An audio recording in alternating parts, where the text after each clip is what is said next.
Hi, welcome back.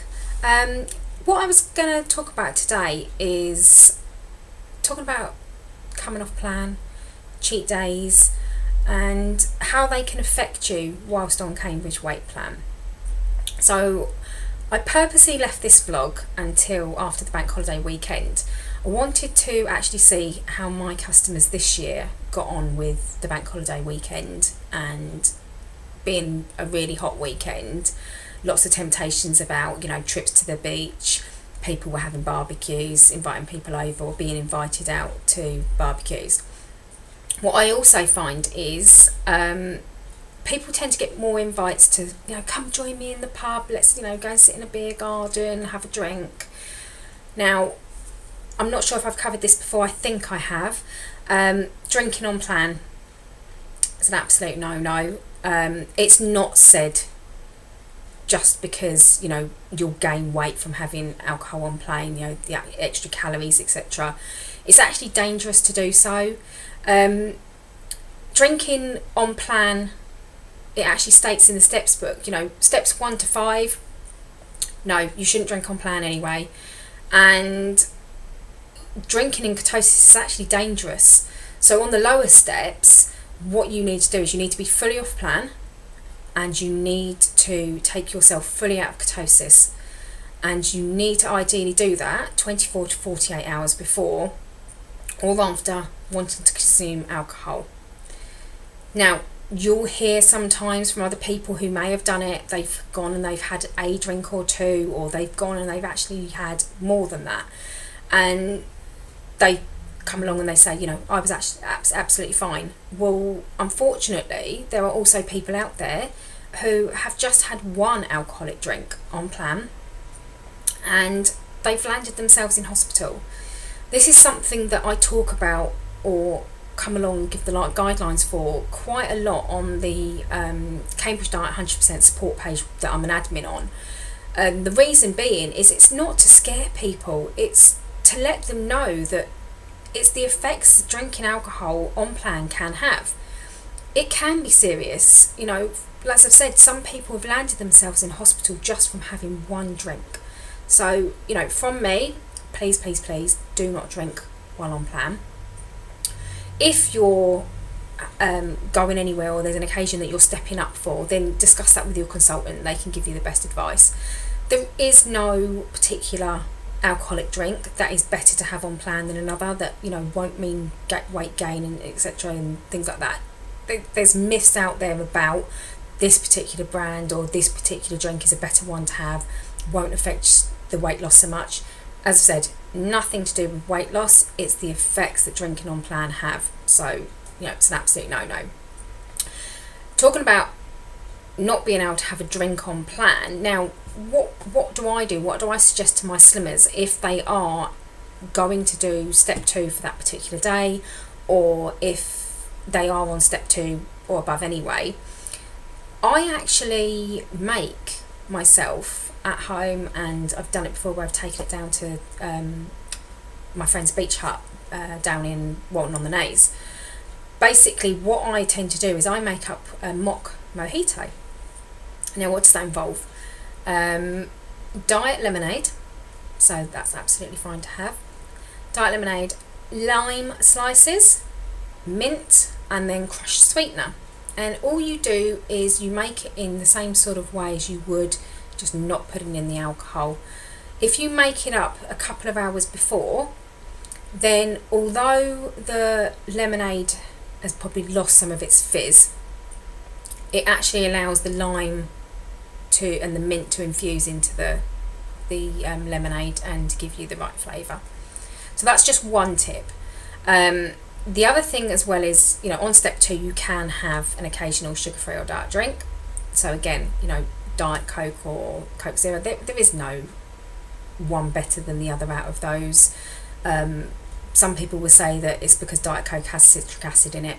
Some of the products have citric acid in it, so it's really not going to make much difference, especially if it's the only occasional one that you should be having. So what do I sort of advise my customers around this time of year and occasions going out? people who've been on their journey a while now, they're at that point where, you know, it might becoming a little bit tedious for them.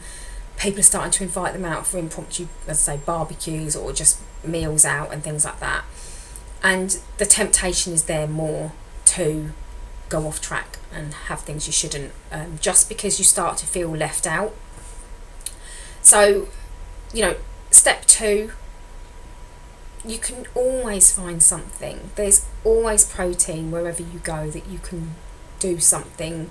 You know, if the meal in a restaurant isn't 100% step 2, then, you know, look at the meal. Look at what could you take off that would make that a step 2 meal. What would the restaurant be happy to do for you?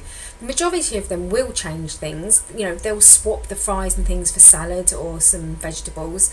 You've just got to ask. At the end of the day, just ask. There's no harm in asking, and hopefully they'll do that for you.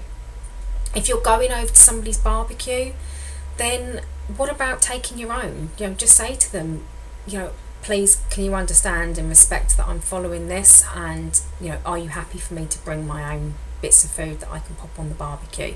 So, you know, some chicken, you can pop that, you know, some herbs, you can make some vegetable skewers, salad, there's different things, you know, fish, put some fish, make some parcels and pop that onto the barbecue.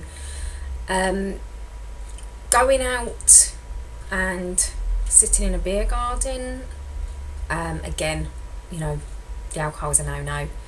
Yeah, you can pop along, have a sparkling water, pop a bit of lemon or lime in there, and again, it's about the social situation. That's what I say to my customers.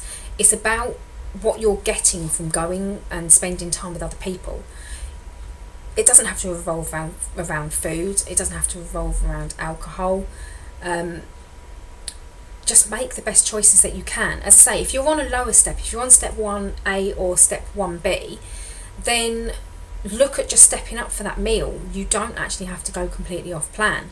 And I think what I find is slimmers who perhaps go along thinking they're going to stick 100% to their step, which is what I advise anyway, they go along and then they end up being tempted, and instead of sticking to just stepping up to step 2, they'll end up having something they shouldn't have.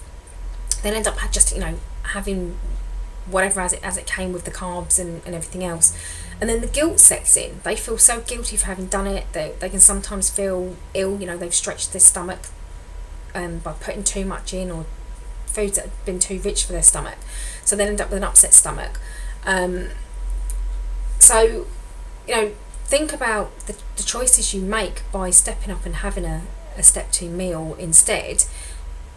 It takes that guilt away as well. It enables you to join in, still socialise, but still be on plan. You know, on plan doesn't necessarily mean that it's a specific, you know, products only step for people. There's people out there who are on higher steps who can do other meals and things within their calorie allowance. My focus is more towards those who are on step 1A, step 1B, who don't have a food allowance, who, like I say, don't want to miss out, or they've got something coming up, especially this time of year, hot days, people inviting you out to catch up and things like that. The reason that I'm talking about it, and talking about it in a way of, you know, like I say, stepping up rather than coming off plan, is because it's much easier knowing that you've had just a protein meal, something that was just step 2 anyway, to carry on and keep going with your step, you know, take the step 2 meal back out again the next day and just keep going. Now, unplanned, coming off plan, can absolutely wreak havoc with your weight loss journey. I see time and time again that people have done that. You know, they've ended up coming off plan. It wasn't a case of, you know, slipping a little bit. It was more a case of, you know, something came up, they were invited the day before, and they just thought, you know what, actually I'll be fine, I'm going to come off plan, I'm going to have what I want to have, and then I'll get back on it. Unfortunately, for the majority of people that talk about it, they think that it would be easy to get back on, and it's really, really not. I would say 9 out of 10 people don't get back on plan. There are a few out there who can do it. They find it quite easy, and will state that they find it easy to do, which then others think that, well, if they found it easy, then surely it can't be that hard. I'm this motivated, I've got this much willpower, I could just have that one day off and I'll be absolutely fine, I'll get back on it. Whatever the weight gain is, I'll deal with it. But what happens is, I find it's a slippery slope. So you might have one day that you've had off, and then you'll find that a week, you might be back on plan fully for a week, 2 weeks, and then all of a sudden you'll do it again. And then the next week you'll do it twice, and then it just becomes more and more frequent that you're doing it, and then it really does mess with your mindset, and that's it, game over. Generally, most people don't manage then to continue their journey and get to goal weight. It's the same when people talk about having a cheat meal.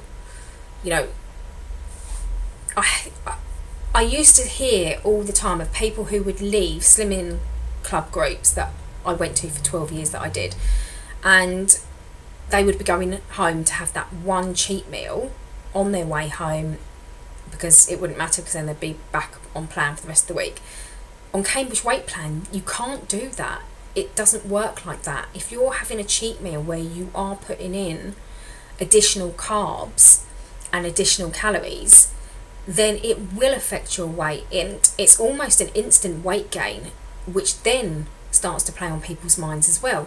They get up the next day and they've gone up £3, and they're thinking, well, I had quite a healthy meal, I thought I'd made a balanced, healthy decision on what to have, when in fact it was just far too many carbs, calories, and the water weight's gone on, and then you've got to get that water weight back off, you've got to get back into ketosis fully and start getting back on track again.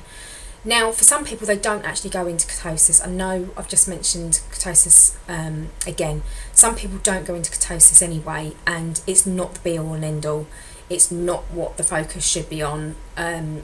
You're on a very low calorie diet on the lower steps anyway, weight loss will happen. So, as I say, having a cheat meal, again, I find that people think that, it's this occasion or it's this or that, and I can just have whatever meal I want for that one meal and I'll be absolutely fine. I'm focused, I'm determined, I'll get back on track the next morning. And unfortunately, as I said, I just find 9 out of 10 people, it doesn't happen like that for. They do struggle. They end up doing it more and more, and they just don't get back on track again. So my best piece of advice, as I've said before, stick to plan 100%. When I say stick to plan, again, if you're going away and you're taking a week's holiday or something, look at stepping up. So you could do step 3, step 4 for that week. But if you are talking about just an unplanned or even a planned day off, look at step 2. If you're not on step 2 already, or you're predominantly talking about here step 1A and 1B, then look at just stepping up to step 2 just for that particular day or that particular meal. There's no need really to sort of go completely off track and off plan. As I say, the likelihood of you getting back on track is much, much slimmer than having a step 2 meal, feeling like you've still had something, been able to join in, but it hasn't messed with your mindset either, because the guilt has been taken away knowing that you can have that step 2 meal. Discuss with your consultant, talk about the best places there are. I've in the past done for my customers, if they're saying there's this and we're going here, or we're thinking of going to this place or that place, then I'll look up the menu and I will have a look at the menu and I will discuss with them the best option.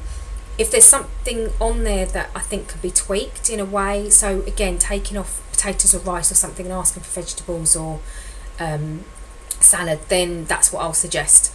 And again, if you're just doing a step 2 meal, sparkling water ideally, but if you're doing a step 2 day, then you can just have that occasional sugar-free or diet drink. Again, no need to have the alcohol. It's just too much of a risk. I'm somebody who, I have quite a lot of bad luck, as people who know me know. And one of the subjects that I always say about is, so it sounds a bit silly to mention it in a Cambridge Weight Plan vlog, but basically drugs. Drugs I would never do, never have, never will. And I'm one of them people that I believe that, I'd be one of them people who, I'd do it once and I'd be that person that lands myself in hospital, hooked up to life support.